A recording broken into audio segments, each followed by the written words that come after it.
ఈరోజు చుక్కకూర పచ్చడి చేస్తాం రండి. చుక్కకూర పచ్చడిలోకి నేను 4 పచ్చిమిర్చి, ఒక 4 ఎండుమిర్చి తీసుకున్నాను. ఇది ఒక కట్ట చుక్కకూర. మీరు పచ్చిమిర్చి, ఎండుమిర్చి మీ కారానికి తగ్గట్టుగా తీసుకోండి. ముందుగా స్టవ్ పై ప్యాన్ పెట్టి ఒక 2 స్పూన్స్ నువ్వులు ఎందుకంటే పచ్చడికి మంచి టేస్ట్ ఇస్తాయి. ఒక 2 స్పూన్స్ నువ్వులు మనము ఫ్రై చేసుకుందాము.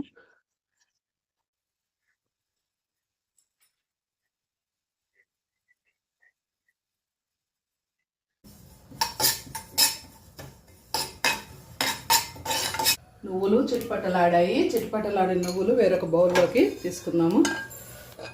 ఇప్పుడు మళ్ళీ స్టవ్ పై ప్యాన్ పెట్టి దీనికి పెద్దగా ఆయిల్ కూడా పట్టదండి.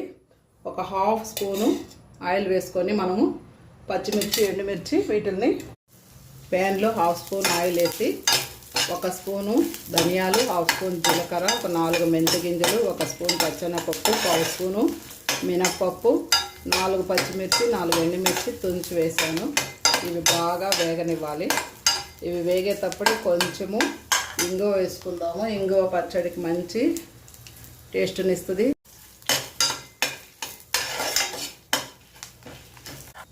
పచ్చిమిర్చి, ఎండుమిర్చి వేగుతున్నాయి. ముందుగా మనము ఫ్రై చేసుకున్న నువ్వులను వేసి రోట్లో దంచుకోవాలి. నేనైతే రోట్లోనే చేస్తానండి. మిక్సీ ఎక్కువ ప్రిఫర్ చేయను. అంటే అవసరమైనప్పుడు వాడతాను, కానీ అంత ఎక్కువగా ప్రిఫర్ చేయను. నువ్వులు మెత్తగా మెదగనివ్వాలి. ఈ లోపల ఈ పచ్చిమిర్చి, ఎండుమిర్చి కూడా వేగిపోయినాయి చూడండి. ఈ వేగిపోయిన రొట్టెలు కూడా రోట్లో వేసుకోండి. బాండల్లో 1 స్పూన్ ఆయిల్ వేసుకోండి, ఎక్కువ అవసరం లేదు. ఇప్పుడు మనము ఈ 1 స్పూన్ ఆయిల్లో మనం కట్ చేసి శుభ్రంగా క్లీన్ చేసి తర్వాత కట్ చేయాలి. ముందు కట్ చేసి క్లీన్ చేయకండి. ఆకుకూరలు ఎప్పుడైనా సరే దీంట్లో పెట్టి మగ్గనివ్వాలి. నేనైతే కాడలు కూడా కట్ చేశాను. చుక్కకూరలో కాడల్లోనే పులుపు ఎక్కువ ఉంటుంది. కాడలు పడేయద్దండి పచ్చడికి.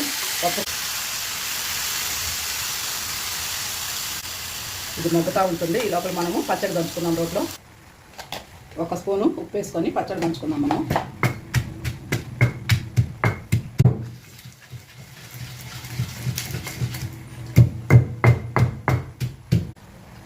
చుక్కకూరలో వాటర్ వస్తున్నాయి చూడండి. ఈ వాటర్ అన్నీ ఇంకిపోయి చుక్కకూర బాగా మెత్తగా అయ్యే వరకు మనము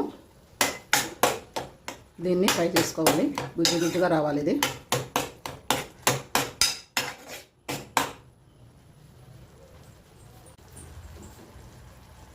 చుక్కకూరలో పులుపు ఉంటుంది, కానీ నేనైతే ఒక చిన్న ఇత్తనం అంత చింతపండుని పచ్చట్లో వేస్తాను.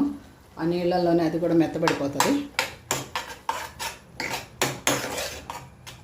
బాగా గుజ్జుగా ఉడకనియాలి. ఇంకా కొంచెం ఉడకాలండి. వాటర్ అన్నీ ఇంకిపోవాలి.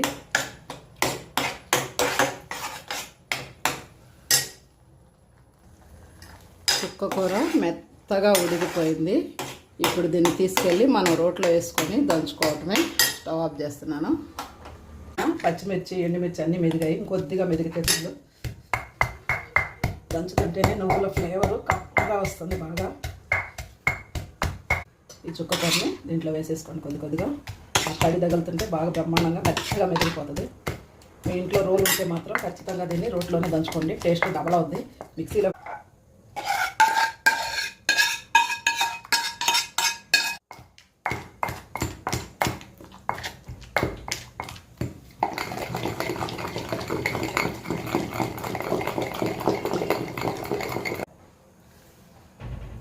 సగం ఆనియన్ నేను పచ్చట్లో ఇక్కడ వేసి దంచుతున్నాను. ఇంకో సగం ఆనియన్ని పోపులో వాడతాను. దీనికి పోపు పెట్టుకోకపోయినా అది మీ ఇష్టము. పోపు పెడితే బాగుంటుంది, పెట్టకపోయినా కూడా టేస్ట్ బ్రహ్మాండంగా ఉంటుంది. నేనైతే పోపు పెట్టట్లేదు, ఎందుకంటే ఆయిల్ వేసి తినాలనేదే మా ముఖ్య ఉద్దేశము. పోపు పెట్టి ఇంకొంచెం ఆయిల్ పడుతుంది కాబట్టి నేను దీన్ని పోపు పెట్టట్లేదు. మేము ఈరోజు దీన్ని రాగి సంగట్లో తింటామండి. ఇది అన్నంలోకి రాగి సంగటి, దోశలోకి కూడా బాగుంటుంది. చపాతీ, రోటీ, పుల్కా దేంట్లోకైనా కూడా అమోఘమైన రుచి వస్తుంది. ఈ చుక్కకూర కంప్లీట్ అయిపోయింది.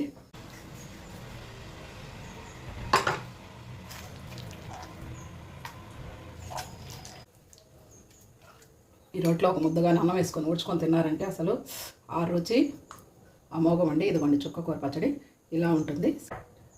నా వీడియో నచ్చినట్లయితే ఒక లైక్ ఇవ్వండి, సబ్స్క్రైబ్ చేసుకోండి. సంగటి చేశాను. సంగటిలోకి చేసుకుని నేను కొన్ని ఉల్లిపాయలు వేసాను పైన. చాలా బాగుంటుంది ఇట్లా వేస్తే చుక్కకూర పచ్చడి పైన. ఏదైనా ఆకుకూర పచ్చడిలో ఉల్లిపాయలు పచ్చివి నంచుకొని ఉంటే చాలా బాగుంటుంది.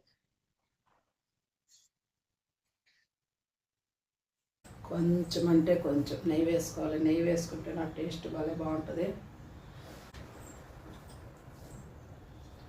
మీరు కూడా మీ ఇంట్లో ఇలా సంగటి చేసుకొని చుక్కకూర పచ్చడి ఒకసారి ట్రై చేసి కామెంట్ పెట్టండి ఎలా ఉందో.